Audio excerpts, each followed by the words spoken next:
Encuentre conmigo la primera carta que Pablo escribe a Timoteo en el capítulo 2, versículo 5.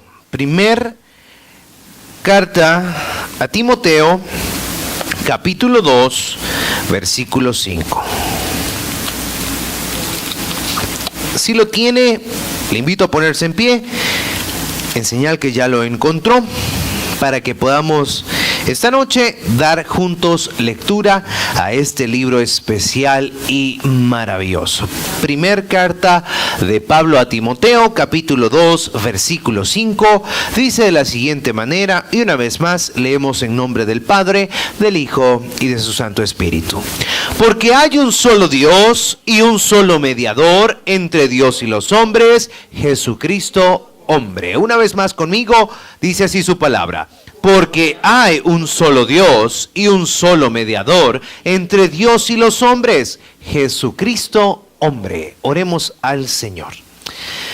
Padre Santo, te damos gracias por esta noche, concedernos un tiempo en tu casa, un tiempo en tu presencia. Te suplico que puedas hablar al corazón nuestro, que podamos a través del conocimiento de tu palabra crecer en agrado a ti. Gracias, bendito Dios, por tanto amor, por tanta paciencia, por dar a nosotros la oportunidad de congregarnos con libertad, de poder tener una iglesia, de poder tener un lugar donde podemos estar reunidos cómodamente para buscar y honrar tu nombre. Sabemos que tú estás teniendo cuidado de nuestras vidas, de nuestras familias, de cada una de esas cosas que tú has enviado a nuestras vidas en forma de bendición, mientras estamos acá dedicando tiempo a adorarte por sobre todas las cosas. En Cristo Jesús. Amén y amén. Puede tomar su asiento esta noche. Desde el jueves anterior, el propósito ha sido que de una manera clara y muy breve podamos definir en qué creemos. Hablábamos la semana anterior que somos bibliocéntricos, lo cual resumido en un par de palabras sería que la Biblia es para nosotros la autoridad máxima, y llegamos a la conclusión de que si algo no es bíblico, no viene de Dios, y si algo no viene de Dios, no tiene por qué ser de nuestra incumbencia. Entonces, a la luz de comprender que ese hecho de que como iglesia centremos nuestra enseñanza en la palabra de Dios, eso trae respaldo a nuestras vidas. Si nosotros hacemos eso en cada uno de nosotros, en cada uno de nuestros hogares, en nuestros trabajos, todo aplica a la perfección, porque la Biblia da consejos para hasta las cosas más básicas como hasta las cosas más profundas, y el detalle es que en muchas ocasiones pasamos por alto esas enseñanzas. No sé si usted alguna vez ha comprado algo por andar de arrebatado y eso que compró por andar de arrebatado no sirvió. ¿A alguien le ha pasado? La Biblia ya lo había dicho, los bienes adquiridos deprisa no son buenos. Entonces vemos que hasta para las cosas sencillas, para las cosas tan cotidianas, la Biblia había establecido algo de lo cual nosotros debemos tomar idea y control. Hoy, siguiendo con el tema de en qué creemos, vamos a estar hablando esta noche de que somos cristocéntricos. ¿Puede repetir usted la palabra esa? Cristocéntricos. Cuando hablamos en base a en qué creemos, el propósito de estos estudios o de estos mensajes no es incitar a una lucha de religiones. De hecho, la palabra religión es una de las que menos se ocupa en este púlpito, porque creo de todo corazón que Cristo vino a unir y no a dividir. Hemos sido los hombres que por desapego a la palabra de Dios, hemos caído en el juego de Satanás de andar peleando. Yo me aparto de eso, no participo de ello, porque la Biblia dice claramente que si nosotros en algún momento vamos a presentar defensa es porque nos es necesario, no es para andar peleando, no es por andar viendo quién tiene la razón, no es por andar probando o midiendo fuerzas de quién sabe más o de quién sabe menos. No fue a eso a lo que Jesús vino. Si nosotros somos todavía un poquito más enfáticos en el propósito de la venida de Cristo, Él vino y anunció el reino. No predicó acerca de una iglesia, no predicó acerca de una religión, no estableció un logo, no estableció un emblema, no estableció un eslogan, no, simplemente dejó la Biblia como autoridad máxima y nos dejó junto con eso la oportunidad de que nos demos cuenta de que toda la Biblia habla de Jesús. Toda la Biblia tiene que ver con Cristo. Toda la Biblia tiene una connotación que hace referencia a ese Mesías maravilloso que es Cristo el Señor. Por lo tanto, Dios espera exactamente eso. Ahora, ¿cuál es el propósito de mensajes como este? Construir un fundamento para fortalecer nuestro crecimiento espiritual. ¿Puede decir conmigo crecimiento espiritual? Si nosotros midiéramos el crecimiento con un metro, con una cinta métrica, ¿por dónde iría usted? Así como en algún momento quizás usted acostumbró a marcar en alguna pared por ahí, en una puerta o en algún lugar por donde iba avanzando en altura física, de la misma forma Dios espera que cuando lleguemos a sus caminos vayamos creciendo. Hay dos cosas importantes, una palabra es salvación y otra palabra es regeneración. La salvación es inmediata. En el momento que yo tomo la decisión de seguir a Cristo, Él entra en mi corazón y salva mi vida. La arrebata de condenación eterna, que es el infierno. Pero la regeneración es progresiva. Todos hemos escuchado que nadie cambia de la noche a la mañana. Amén. Dios puede hacer milagros. Hay gente que ha dado un cambio del día a la noche en cuestión de un segundo. Gloria a Dios por eso, solamente lo puede hacer. Pero el resto, Dios nos mete en un proceso de regeneración. Y el detalle es que cuando usted vuelva su mirada hacia un par de meses atrás, un par de semanas atrás, un par de días atrás, usted pueda ver que ha crecido. Porque de nada me sirve estar metido en una iglesia por 30 años, por 20 años, por 15 años, por 5 años, si sigo siendo el mismo niño que cuando llegué. ¿Recuerdan ustedes la analogía que Pablo en algún momento ocupó y le dijo, miren, ustedes siguen siendo niños? Yo quisiera darles vianda y no leche, pero no puedo. Si les doy carne, si les doy alimento sólido, se me van a morir. Por eso tengo que seguir dándoles lechita, como a bebés, como a niños. Necesitamos ponerle atención a eso. Cada uno de nosotros tiene un ritmo al cual va a estar creciendo, pero de algo usted tiene que asegurarse, que siempre esté creciendo. Y ese reto o esa disposición debe estar en nuestro corazón. Le puede compartir al que tenga cerca y dígale, no pare de crecer. Se lo puede decir, aconséjeselo, sugiéraselo, motívelo, no pare de crecer. Si yo paro de crecer, es algo que se vuelve tortuoso para nuestra vida. Aquellos que se quedaron chiquitos, ¿cómo los molestaban? Vea, hey, te quedaste enano por pícaro. Vea. Lo mismo pasa en el cristianismo. Si usted ya no crece, es porque está apegado, aferrado a su vida pecaminosa. Y eso le impide crecer. Porque la Biblia es clara cuando dice que Él no habita donde hay pecado.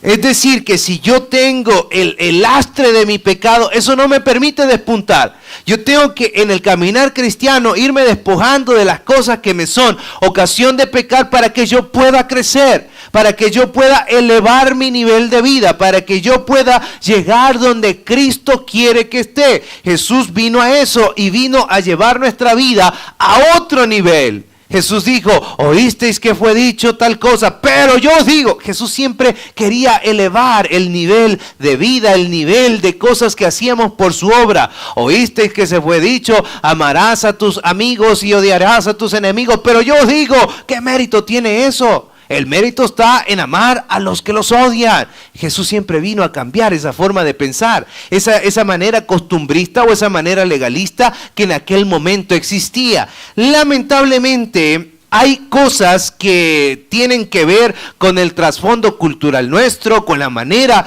en que se ha enseñado, en que hemos frenado nuestro crecimiento y ni siquiera hemos hecho algo por reaccionar. Yo recuerdo que cuando estaba chiquito, habían cosas que les preocupaban a mi mamá.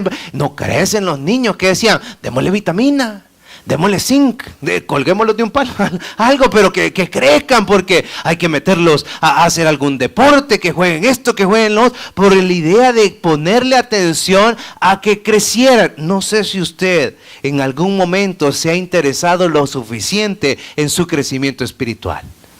Que nadie tenga que ponerle el dedo en la llaga, pero que usted pueda decir, sigo siendo el mismo chabacán desde hace 3 años. Sigo siendo el mismo pornógrafo desde hace 10 años. Sigo siendo el mismo lépero desde hace 2 años. No he crecido nada. Sigo siendo el mismo mal hablado de hace 20 años. Sigo siendo el mismo mujeriego desde hace 15 años. Sigo siendo la misma hombreriega, podrá decir alguna hermana, desde hace 20 años. Pues no he cambiado nada. Sigo siendo el mismo tramposo, sigo siendo la misma tramposa, sigo siendo el mismo mentiroso, sigo siendo la misma mentirosa. Esas cosas son de las que van denotando mi cambio, si ha sido significativo o no. Jesús puso una marca en nosotros y dijo que la gente nos iba a conocer a todos nosotros por los frutos que hayamos dado. Y yo en muchas ocasiones tengo la oportunidad, con humildad se lo digo, de poder decirme a mí mismo, ya creciste. Hace 1 año quizás hubieras reaccionado de una mala manera, hace 2 años quizás hubieras explotado, hace 3 años quizás hubieras cometido un error por esto, pero hoy con la ayuda del Espíritu Santo supiste responder bien, supiste accionar bien, supiste apartarte de eso. Eso es lo que a nosotros nos motiva a seguir. Y usted se siente realmente gozoso cuando usted se mete en ese tema de crecer, en ese tema de decir, estoy dando cada día mejores frutos. Quisiera que todos le pusiéramos atención a esa parte. A través de su crecimiento espiritual, usted va a poder motivar a otros a crecer a través de su testimonio. ¿Sabía usted que uno de los grandes peros para que la gente venga a Jesús somos los cristianos? ¿Sabía usted que una de las grandes cosas que sirven como barrera o como impedimento para que la gente venga a Cristo es conocer los problemas de los cristianos? No, hombre, mira, si aquel que dice que va a la iglesia y solo ahí pasa metido, viera cómo es. Viera cómo es lo otro, vieras aquello. Esas cosas frenan el fluir de la bendición de Dios, frenan el buen testimonio, y eso es contraproducente para la vida del ser humano. Mejor hubiera sido nunca haber conocido. Y esas palabras a mí me atemorizan, porque en algún momento es como que Jesús dijo, mejor te hubiera sido nunca haberme conocido. Porque conociéndome hiciste trozos y destrozos en tu vida, mejor te hubiera sido no haberme conocido. Y eso es algo que el creyente de hoy por hoy debe practicar. Debemos saber a través del conocimiento de la palabra de Dios qué decir cuando somos cuestionados. No para pelear, sino para defender a quien ofrendó su vida por nosotros. Cuando alguien viene a su vida y hace frases o dice comentarios hirientes, ¿usted sabe defender su fe o no? En el hecho de, por ejemplo, cosas que se dan en conversaciones casuales. Hey, vamos a echarnos un café. No puedo, fíjate que voy para el culto. Y como un día que no vayas, ¿qué te va a pasar vos? Y que te van a regañar ahí, y que pasan lista en la iglesia. Esas cosas casuales, que si nosotros no conocemos la palabra de Dios, no sabemos cómo responder. Ay, sí, ¿verdad? Vamos, pues. Y ahí deja de lado la adoración de Dios, deja de lado la adoración a Dios, deja de lado la devoción a Dios, deja de lado el recordar que Él ofrendó toda su vida por amor a cada uno de nosotros. A veces se vuelve un tanto risible que hay muchas personas que creen no necesitar de Dios. Y todas esas personas que creen no necesitar de Dios son aquellas que viven más atormentadas por sus propias ideas. ¿Por qué? Por una sola razón. La Biblia dice, lo que el impío teme, eso le vendrá. ¿Se puede recordar usted ese versículo? Lo que el impío teme, eso le vendrá. Y cuando una persona cree no necesitar de Dios, entonces está creyendo o está afirmando que no necesita piedad para su vida. Entonces él cae en el hecho de la impiedad. ¿Y qué pasa cuando yo estoy en el estado o me encuentro en el estado de la impiedad? Empiezo a sentir temor por las cosas que me pueden suceder. ¿Y si me enfermo? ¿Y si me quitan el trabajo? ¿Y si me deja de comprar tal cliente? ¿Y si esto? ¿Y si lo otro? ¿Y si aquello? ¿Y si se me enferma un niño? Y todas esas cosas que vienen a la vida de una persona que no tiene una relación con Cristo, entonces pareciera que empiezan a suceder. ¿Por qué? Por tratar de caminar en la impiedad y no en los caminos de Cristo. ¿Por qué hablar de todo esto? Porque si nosotros somos cristocéntricos, estamos afirmando que el centro de todo es Jesús. Es una palabra compuesta, Cristo céntrico, Cristo el centro de todo. En este sentido, debemos no perder de vista que toda la Biblia apunta a Cristo. Y como iglesia cristocéntrica, como iglesia saludable, nos debemos dar cuenta de algo importante. El centro del mensaje debe ser Jesús. El centro de los ministerios debe ser Jesús, no las redes sociales. ¿Ha visto usted una persona que van a regalar de vez en cuando en su pan con café y toman 18,000 fotos de todos los ángulos y fotos con filtro, sin filtro, con enfoque, con desenfoque, de todas maneras, 18,000 hashtags y todo? ¿Por qué? Llevaron un pan con un café una vez. Una vez. El centro de los ministerios de la ayuda social debe ser Jesús. ¿Qué importa que nadie nos vea? Importa que Cristo esté pendiente de lo que estamos haciendo, que es su voluntad. De eso se trata. Si Él ya nos había dicho que lo que hacemos por uno de sus más pequeños, el Padre lo recompensará. Jesús mismo dijo algo interesantísimo: que tu mano izquierda no se dé cuenta de lo que hace la derecha. Entonces, el centro de los ministerios debe ser Jesús. El centro del mensaje debe ser Jesús. Usted ha escuchado cantidad de mensajes probablemente donde el mensaje se trata de la vida del pastor, de los viajes del pastor, de los estudios del pastor, de los hijos del pastor, y todo tiene que ver con el pastor y nada que ver tiene con Cristo el Señor. En una iglesia saludable, el centro incluso de las finanzas debe ser Jesús. No hacer campaña pro carro del pastor, gloria a Dios, pro vacaciones del pastor, hay un montón de cosas que hacen con el hecho de que se desvió la atención de Jesús. Y hay que andar empujando, y hay que andar diciendo: miren, tenemos que salir del saldo rojo. Miren, hermanos, no hemos pagado la luz, fíjense. Miren, hermanos, no hemos pagado el agua. Miren, todas esas cosas se salen del mensaje de Jesús. Usted, si encuentra un mensaje de Cristo donde Él pidió dinero a las personas que le predicaba, usted se ha ganado un tremendo premio. Jesús no lo hizo y nosotros nos hacemos llamar seguidores de Cristo con el propósito de imitar su mensaje, de imitar su ejemplo. ¿Qué hizo Cristo? ¿Qué hizo Cristo? La voluntad del Padre. Y a cambio de ser la voluntad del Padre, ¿qué hubo? Respaldo del Padre. Y eso es de lo que nosotros debemos buscar. En muchas ocasiones, como iglesia saludable, nosotros debemos ponerle mucha atención que hasta los eventos evangelísticos o lo que sea que se realice, el centro debe ser Jesús. El centro debe ser Jesús. Y ese tipo de cosas nosotros deberíamos encaminarlas, orientarlas al hecho que nos demos cuenta que no tiene que ver con vanagloria, por ejemplo, que no tiene que ver con ningún tipo de situaciones. A veces hay mensajes que despiertan la atención de muchos porque ¿sabe qué contenido tienen? Chambriología pura.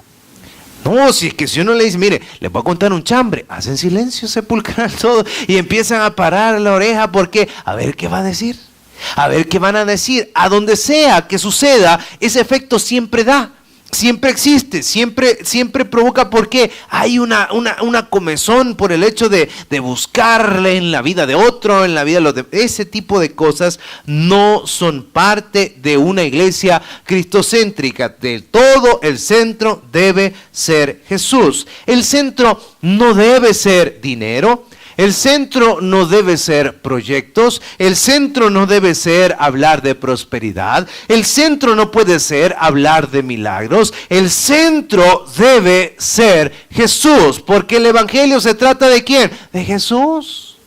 Es que con dinero o sin dinero, Ay, hago siempre lo que quiero. No, esa es otra cosa. Con dinero o sin dinero, Dios sigue siendo Dios. Con dinero o sin dinero, sea por los siglos Jehová bendito. Pablo, aunque fue un tremendo guerrero, nunca se muestra la opulencia en la que podía haber vivido Pablo. Y yo he escuchado predicaciones aberrantes.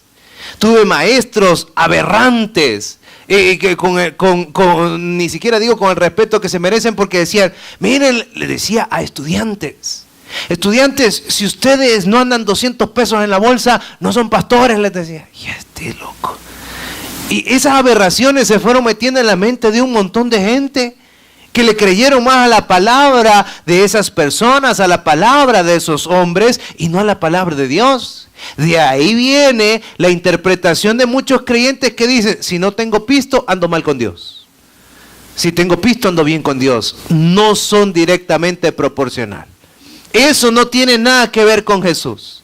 Dios no está ni peleado con los pobres, ni peleado con los ricos. Dios es Dios y eso es algo totalmente secundario. La relación con Dios tiene que ver con otro montón de cosas. Hay muchas personas que pueda que estén pasando el peor problema de su vida, de salud, de economía, de familia, de trabajo, de lo que sea, pero tienen algo que se llama paz.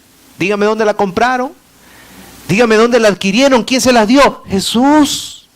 Y eso que denota que hay confianza en el único que puede sacar del hoyo sus vidas, que se llama Jesucristo. Entonces, en este sentido, vemos que nuestra vida se va a volver más bendecida si el centro de mi vida entera es Jesús.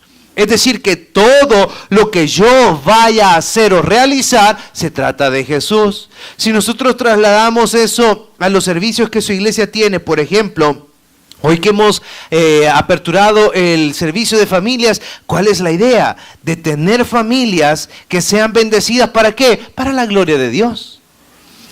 Si nosotros queremos ver las cosas naturalmente, ¿la iglesia qué gana? Nada. ¿Quién se lleva toda la gloria y la honra? Jesús. Con que se pueda salvar a través de ese ministerio una familia que estaba en peligro de romperse, una familia que estaba en peligro de disolverse para siempre. Con eso, ¿a quién le merece toda la gloria y la honra? A Jesús. Si nosotros traemos eso a los servicios de oración, ¿cuál es el propósito de los servicios de oración? Si lo queremos ver humanamente, ¿yo qué gano con que usted empiece a orar? Yo nada, pero si usted empieza a orar, usted mejora su relación con Cristo el Señor. ¿Y quién se ve beneficiado? Jesús y nosotros.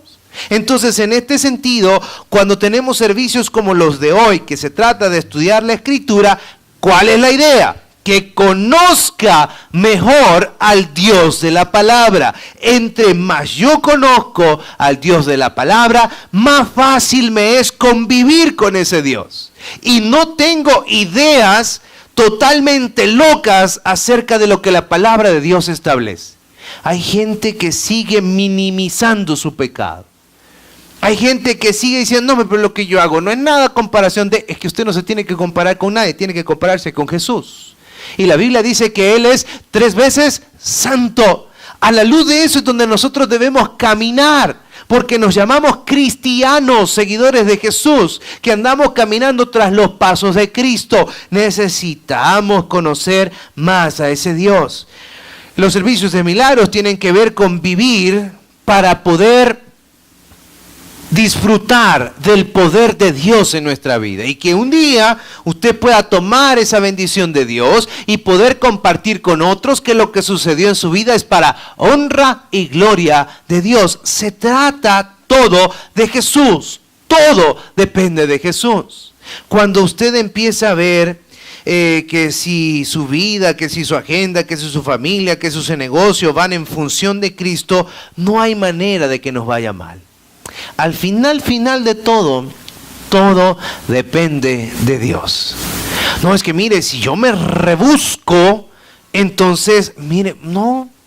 Si Dios solamente tiene que mandarle su zancudito ahí, que le pique, que le dé una gran chikungunya, y no puede nada, ni levantarse. Y ya pasó doblado los siguientes 5 días, entonces, ¿de quién depende todo? De Dios. No es que mire, es que la verdad es que a mí me va bien en la vida porque yo tengo un gran cerebro, yo soy tremendamente capaz, a mí Dios me dotó de una materia gris impresionante, absorbe con total facilidad todas las cosas. ¿Qué tal si Dios le manda una visita de un señor que se llama Alzheimer? ¿Todo el conocimiento dónde está? Erudito, conocedor, ¿dónde está? ¿Dónde está? Todo depende de Dios. Todo depende de Dios en el momento que nosotros lo veamos. Se pueden pronosticar las lluvias, se pueden pronosticar los huracanes, pero por ejemplo, no se pueden pronosticar los terremotos. Y con que yo diga que yo esto he hecho, yo esto lo otro, yo esto aquello, con un terremoto usted ha visto cuánto caos ocasiona. Cuánto caos con que Dios quiera mover la tierra. Con que Dios quiera mover, no toda la tierra, no, un pedacito de una placa tectónica chiquita de un paisito que mide 21,000 kilómetros cuadrados. Con ese poquito, ya todo se nos desmoronó, ya todas las cosas se nos vienen abajo. Necesitamos nosotros ponerle atención a que todo depende de Dios. Y así como todo depende de Dios, nosotros deberíamos hacer que nuestra vida dependa al 100% de Dios. Cristo, queridos hermanos, no es un complemento. Cristo es todo. Cristo nos debemos mostrar en el hecho de conocerlo en su palabra, y la palabra de Dios no es un postre. La palabra de Dios dice que es pan de vida, pero es el plato principal. Cuando nosotros hablamos de eso, congregarme no es un compromiso. Congregarme es un privilegio dado por Dios. Pero si yo lo sigo viendo como cualquier otra cosa distinta, yo estoy desenfocado. Yo estoy desenfocado y hay algo que yo nunca he perdido de vista y quisiera que usted tampoco perdiera. Dios tiene sus métodos. Dios tiene sus métodos. Dios tiene sus métodos. Yo he visto personas que se han jactado mucho de lo que ellos son, y Dios se ha encargado de mostrarles que nada pasa si no es su voluntad. Tremendos futbolistas han habido en la organización, pero ¿sabe qué les ha mandado? Un problemita en el corazón, un tendoncito que nunca pegó. No, hombre, un musculito que solo empieza a correr y otra vez se lesiona.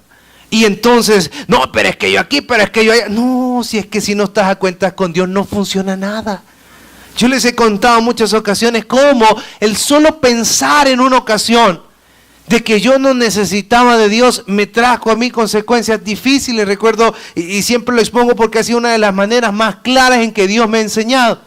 Y recuerdo que a los 17 años de edad, por graduarme ya de colegio, era la última oportunidad para concursar en unos juegos Codicader, ahí en ese deporte que practicábamos para ese momento. Y gracias a Dios, todos los buenos estaban lesionados, así que estaba rankeado en primer lugar. Y vamos. Entonces había para mí grandes oportunidades de ganar en mis pruebas, y yo estaba bien rankeado y estaba en mi mejor momento. Y yo dije... Solo lo pensé, no lo comenté, no se lo conté a nadie, solamente dije, pero es que en estas cosas ya ni Dios se puede meter porque yo ya estoy clasificado, yo ya estoy con un pie adentro y tratando de cuidarme ahí, de prepararme. Recuerdo que me estaba poniendo unas compresas calientes después, un 31 de mayo, porque ya celebrábamos el mes de María, y después de venir de un rosario viviente, yo andaba con calcetines formales, nada más me puse una calzoneta y me empecé a poner compresas calientes, y el depósito donde tenía las compresas calientes se me da vuelta, me cae en el pie, en el calcetín de poliéster, lo derrite, me lo arranco con todo y 2 capas de piel. A 8 días de la competencia. Vaya, no tiene nada que ver Dios. Solo pensé, estoy jugando, Señor. Nada, si solo se me ocurrió, no se lo dije a nadie.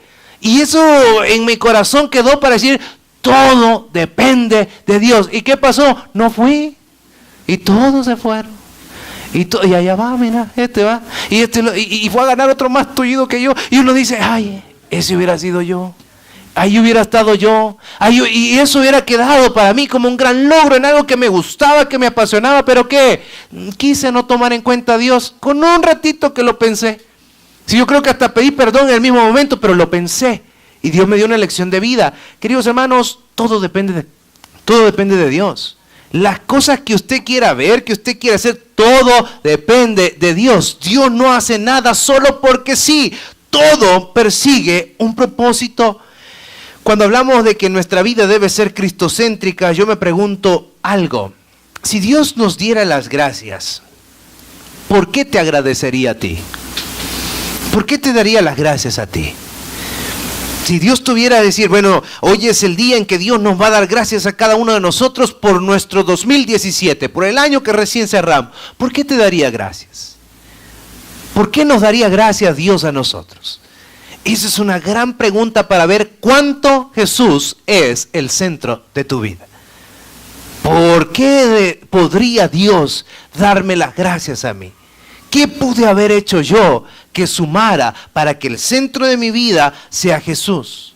¿Qué pude haber realizado yo para mostrarle a otro que Jesús es la verdad, que Jesús es el camino?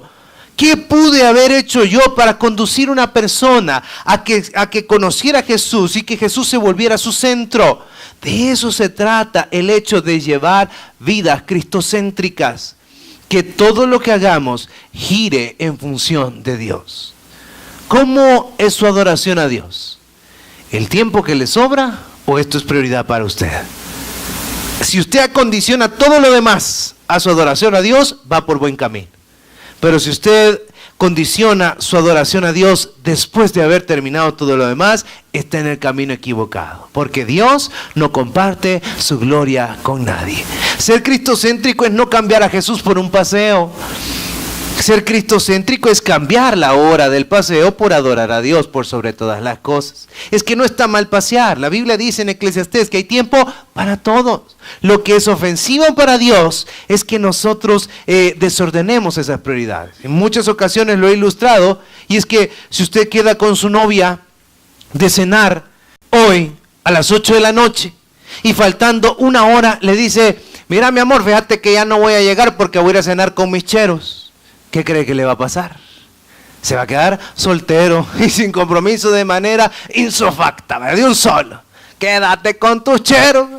¿Por qué? Por el cambio. Por el hecho de que incumplió una palabra. Porque eso denota qué es más importante para mí, ¿sí o no? Esa parte es la que nosotros debemos entender. Con Cristo tenemos una relación. ¿Cómo es su relación? Si usted hoy por hoy todavía no tiene una relación, le invito a que empiece a entablarla, porque no hay atajos, no hay maneras más cortas para llegar a Jesús. La porción de la Escritura que esta noche leímos es que dice, no hay otro mediador entre Dios y los hombres, sino Jesucristo. Vamos a orar a ese Dios todopoderoso en esta noche.